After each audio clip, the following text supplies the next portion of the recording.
Hi everyone, welcome to the Ashley Barlow Company podcast. I'm Ashley Barlow, your host. If you are a parent, a teacher, or someone who works at a school, or you're a community member, a volunteer, or a staff member at an organization that supports people with special education plans, a coach, a tutor, or even a grandparent, you're in the right place.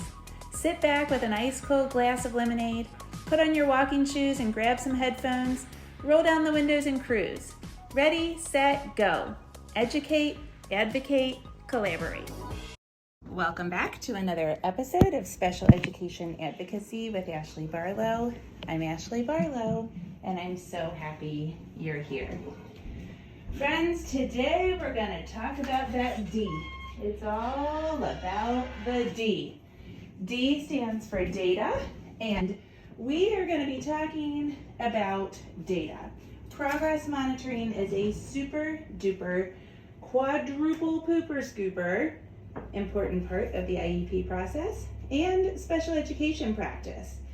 And far too often it's overlooked. So today we're going to look at some pitfalls to progress monitoring, some things that schools get wrong in progress monitoring, and we're going to talk about the solutions to those.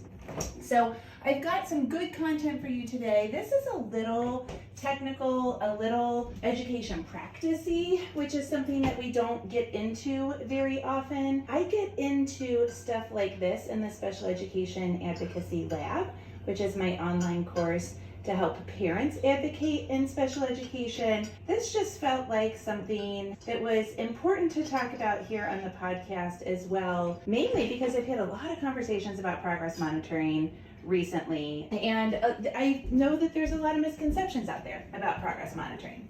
So I'm going to start with one of my favorite progress monitoring nightmares, one of my favorite stories, and then we're going to dive into common pitfalls that I see relative to progress monitoring. But first, I do want to tell you that we have officially come up with the date for the, what do we call it? The conference. I don't know what it's called. Sorry, I got a little distracted there. I got a phone call. The conference. I think we just call it the Special Education and Advocacy Conference. Gosh, I probably should know that. That's bad business. But we've come up with the date for the conference. The last 2 years we have done a free virtual conference, and we are going to do a free virtual conference again today. And the important thing I want to tell you is it is on January 28th, 2023. It will look a lot like prior conferences.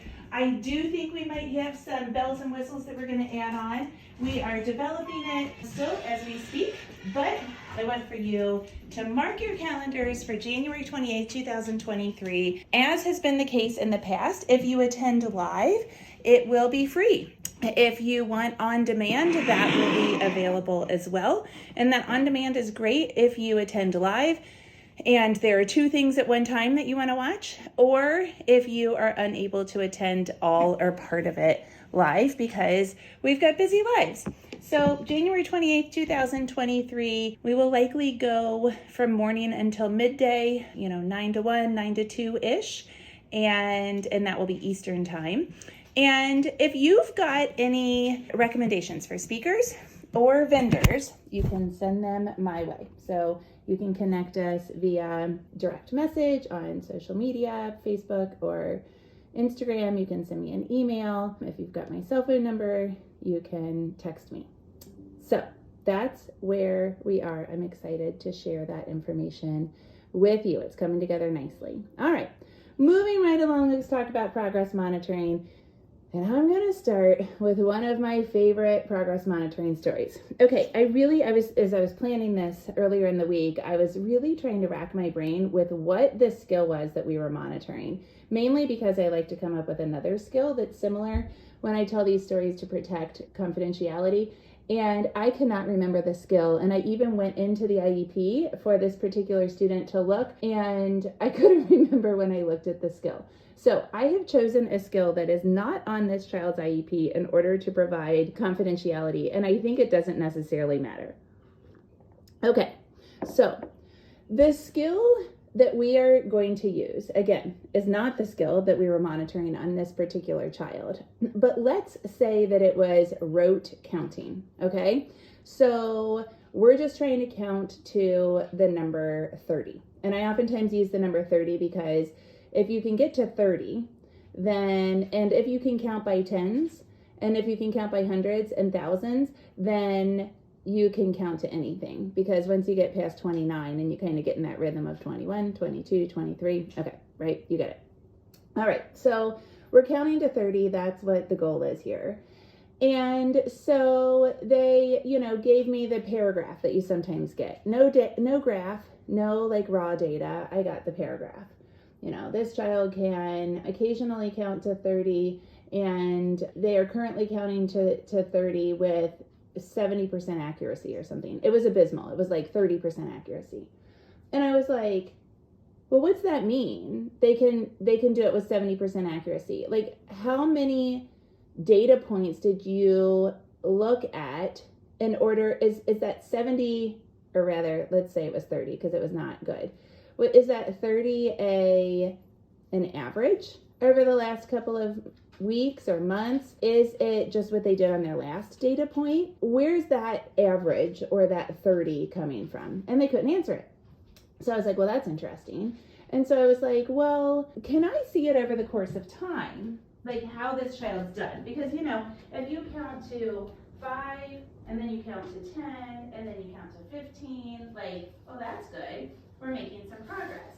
But if you count to 5 and then 25 and then 20, 20, 20, 29, 3, 12, 28, well, then, I'm more likely to conjecture that the child can do the skill, but that something else is getting in the way of that academic task, like behavior or regulation or, executive functioning, something like that, maybe language. So, you can, as we talked about last week, you can see a lot if you look at the outside stuff that's affecting the data. And so the people kind of looked at me like blankly, okay? And I'm like, what the heck is this all about, right? So I thought, well, okay, they are, not really quite sure what I'm asking. So I say a bunch of words to explain it. Like I explained to them what I just explained to you. And they still were like, and I said, okay, where's your raw data? Like, what's on your clipboard? And she looked at me blankly again. And I mean, it was comical, the blank stare. Okay. In fact, sometimes when I get irritated, when I was teaching, I got really sarcastic, and I did not like that about myself, particularly with high schoolers. Nowadays, my kind of default, if I get irritated, which doesn't happen very often, is condescension. And I think I might have even been like, okay, I mean, what do you have? Like really condescending, like, I remember this one attorney drove me crazy, and I used to say, Eric. And it like drove me crazy that I would talk to him that way. Like, but I was so condescending to him. So I think I probably got even a little condescending. And I'm like, what the heck? Like, what do you have, people? I said, so how do you keep data? Like, let's go to the basics. So you're testing this skill, counting 1 to 30. Where do you write down the number where you land? Like, where do you write down where it stops? And she goes, well, on Post-it notes. And I said, okay, so then what do you do with the Post-it notes? Like, where do they go from there? And she into this Google Doc. And I was like, all right, we're getting somewhere. Can I see the Google Doc, please? And she showed a pie chart that said that the child, could count to 10 4 times, and counted to 13 1 time, and to 14 1 time, and to 15 1 time, and to, 3 4 times. And I'm like, well, this tells me nothing. This tells me nothing about the child's progress. It's data. I mean, you're keeping track of that, but how do we know how it goes over time? So like, I know enough about Google Charts, and you should too. You should know about how Excel generates charts and how Google generates charts, because, you have to know this in order to ask. And that's actually a topic that I've got planned. So I'm like, what the heck? What are you talking about? Like how? And she said, well, no, sorry. I said, how, like, what data went into the making of this graph? And so she didn't know. And I was like, well, give me control of your computer. I'm going to click around. So I click around on the computer, and all that it was the raw scores. There was no date associated with it. There was never a date. So you couldn't see if the child was actually progressing, like counting higher over the course of time, which is so basic, right? We should count to 5, and then we should add 5 numbers and be able to count to 10, and then we should add 5 numbers and be able to count to 15, or maybe to 20, because we get through all the teens and then get through all the 20s. And I mean, it's not rocket science. And so I'm like, this is not telling me anything about progress over time. And like, so then I stop and explain data has to drive instruction, blah, blah, blah. And they seriously just looked at me. And finally I said, so how many Post-it notes are on your desk at any given time? And she kind of looked at me blankly. And I said, so how many kids are on your caseload? I don't remember, 7 or 8, maybe 12, I don't remember. And I said, and how many, like, what's the average number of goals? Well, probably like 3 to 8. Okay, so let's assume that everybody has 5 goals and you've got 8 kids. So you're monitoring 40 goals, and many of those have several benchmarks. And you mean to tell me that you are putting at least 40 Post-it notes on your desk, probably at least every 2 weeks, and that then you make sense of that at the end of the quarter, at the end of the month, at the end of some certain time period? Like, I don't see how that could ever be an effective data collection strategy. And they continued to look at me blankly, and we eventually made some progress. But what I am here to say is, sometimes there are problems with the actual data collection or the evaluation of the data. And that's what we're going to talk about today. So I've got a quote for you from the President's Commission on Excellence in Special Education from 2002. This is in the Bush administration, and this is a quote from the document that was generated by this Commission on Excellence for Special Education. It says, "IDEA will only fulfill its intended purpose if it raises its expectations for students and becomes results-oriented, judged by the opportunities it provides and the outcomes achieved by each child." IDEA has to be results-oriented, and it has to raise the expectations. Yes, you guys, so many people say the system is wrong, the government is failing us. The government is saying things like this. The problem is in the implementation. And so we need to help teachers help our students, and I am ready, willing, and able to help that process happen. And I hope you are too. I know you are, because you're listening. So I read this article about progress monitoring a few months ago, and I was like, I need to cover this on the pod, and it's taken me this long to make it into something. So this article is called Progress Monitoring, Legal Issues and Recommendations for IEP Teams. It is by Susan K, as in K, or let me think of something else. Kurt, that's my dad's name. Etscheidt, which is spelled Etscheidt, and it's in the publication Teaching Exceptional Children, which is published by the Council for Exceptional Children. They do trainings in almost every state, if not every state. It is a really great organization, and this is in volume 38, number 3, and it starts on page 56, and I will admit that it is copyrighted in 2006, and so it might be a little bit outdated by way of just like not current, but I personally have found that the trends that are identified in this article continue to remain trends. Could there be new trends? Could the trends be shifting? Absolutely. I fully acknowledge that, but in my experience as a special education attorney, I am seeing these trends. So what this article does is it kind of summarized legal decisions that involved progress monitoring across the United States. And it said, here are some trends that are happening relative to progress monitoring and the implementation of IEPs. And so we're going to go through those. If you want to check out that article, it goes into them in more detail.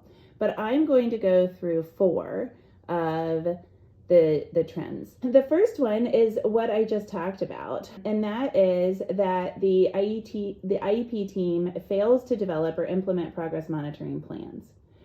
And the example it gives a few examples for each of these, but the one that I picked out was a 2000 case, and the school district was called Pennsbury.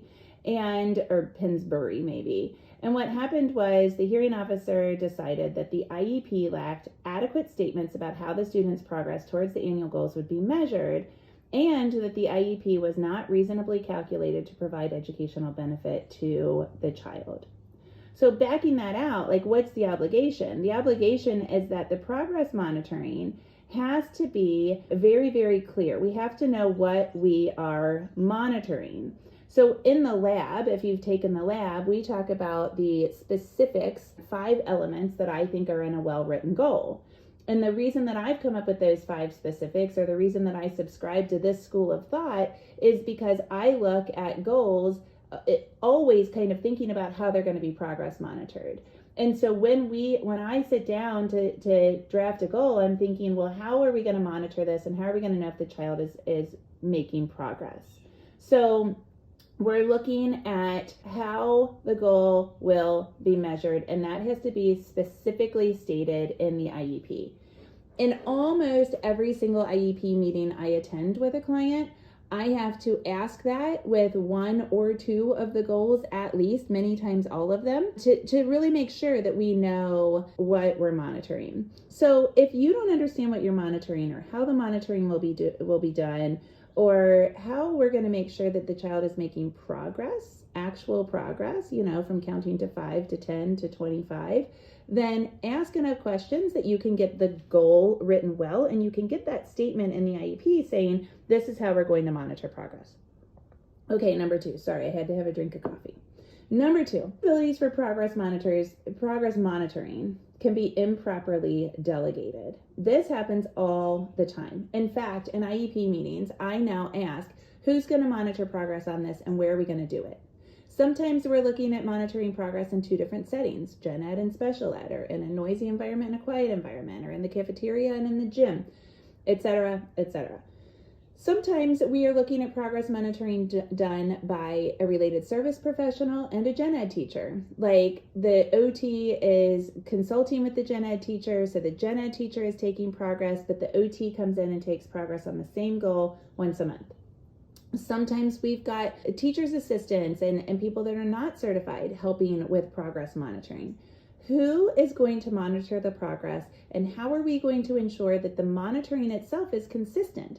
Because if you take data at home on a specific IEP goals, I am certain that you have realized that the IEP goals, or that the progress can shift and it can change depending on if you're taking it or school is taking it, in what setting, etc.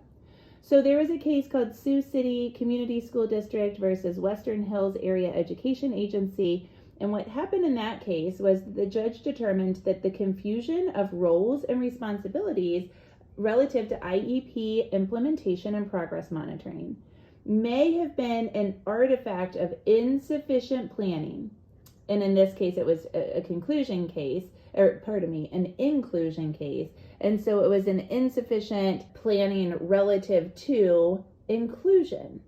So in the IEP, we actually have to say, now, we need a progress monitoring plan. How's this going to work? Who's going to take the data? How's it going to get recorded? What are we going to include notes? Another question that I oftentimes ask is about intervention lines. And I know particular in Excel nowadays, you can put a vertical line or a horizontal line, depending on what it looks like, relative to when you up the ante, right? Or when you change it, when you go from Barton to OG because Barton isn't working at teaching reading. We can do this intervention line, so we can say, on September 1st, we started this new thing, or we introduced the next thing of sight words, or we went to benchmark 2 instead of benchmark 1, so that we can look at it, right? So we've got to look at who's doing what, and we've got to document that. Okay, error number 3. The IEP team does not plan or implement progress monitoring for BIPs. It is required that behavior intervention plans also have progress monitoring done. Lots of times we just continue to take ABC data, but we also are going to look at time on task, or the number of prompts to do something, or participation in class, or whatever our behavior goals are. We need to continue to take data on those goals. Otherwise, we're not going to know if the BIP is actually working. So in a case called West Des Moines Community School District versus Heartland Area Education Agency, the judge determined that the lack of specificity and progress monitoring for a behavior intervention plan rendered the IEP completely inappropriate. And here's the sentence from the case. The IEP team must assess what is working or not working for the student whom everyone has agreed is dealing with significant behavioral challenges. You have to look at what is working and what is not working, and we can't do that with our gut. We have to look at data. Now, I will tell you that this is particularly important for students with behaviors because our human emotion kind of gets in the way. And when our human emotion gets in the way of what we are processing or what we are, experiencing, we can make totally wrong. Our gut feelings can be totally wrong, right? Because it might be something that really bothers us, or it might be something that happens frequently enough, but isn't like that big of a deal. And so data becomes really, really important with behavior because our caregiver or educator kind of gut reaction could be impaired by our feelings and our ability to process those and to separate them out from the child. Okay, and the fourth error is that progress monitoring is not frequent enough to meet the requirements of IDEA or to provide meaningful data to IEP teams. And I see this all the time. It drives me crazy. Yes, I will acknowledge that there is a fine line, or let's call it like a moderate line, between testing too often and providing intervention. Let me explain.